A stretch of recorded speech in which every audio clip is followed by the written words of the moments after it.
বিখ্যাত একজন বিজ্ঞানী, যিনি অটোফেজির মাধ্যম দিয়ে নোবেল জয় করেছেন। তো রব্বুল আলামিন আমাদেরকে যে সাউন্ড দিলেন, এটা যে আমাদের ব্যক্তিগত জীবনে, আমাদের স্বাস্থ্য রক্ষায়, সুরক্ষায় এটা যে কতটা উপকারী আপনাদের চেয়ে কেউ বেশি ভালো বোঝে। আর দ্বিতীয় যে কথাটি আমি বলতে চাই, রোজার মাধ্যম দিয়ে আমরা সুফি সাদিক থেকে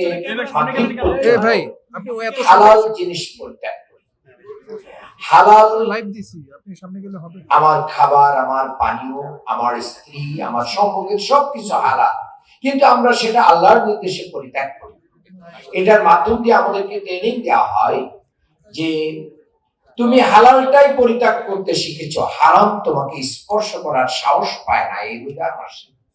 তাহলে বাকি 11টি মাস যেন তোমার জীবনে কখনো হারাম স্পর্শ না করে। এটা আমাদের শিক্ষা।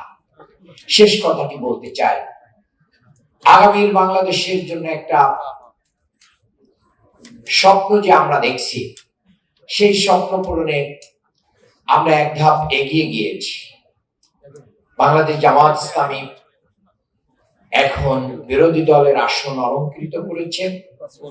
আগামী দিনে আপনাদের মতন সুশিক্ষিত বুদ্ধিজীবীরা, আমাদের ডাক্তার শফিকুর রহমান আমিরে জামাত, ডাক্তার সৈয়দ আব্দুল্লাহ মোহাম্মদ তাহেরের মতো আপনারা যদি আপনাদের মেধা এবং প্রজ্ঞাকে বাংলাদেশের রাজনীতি, সমাজ, অর্থনীতি গঠনেও এগিয়ে নিয়ে আসেন, তাহলে সেই বাংলাদেশ গঠন আমাদের জন্য সহজ হবে।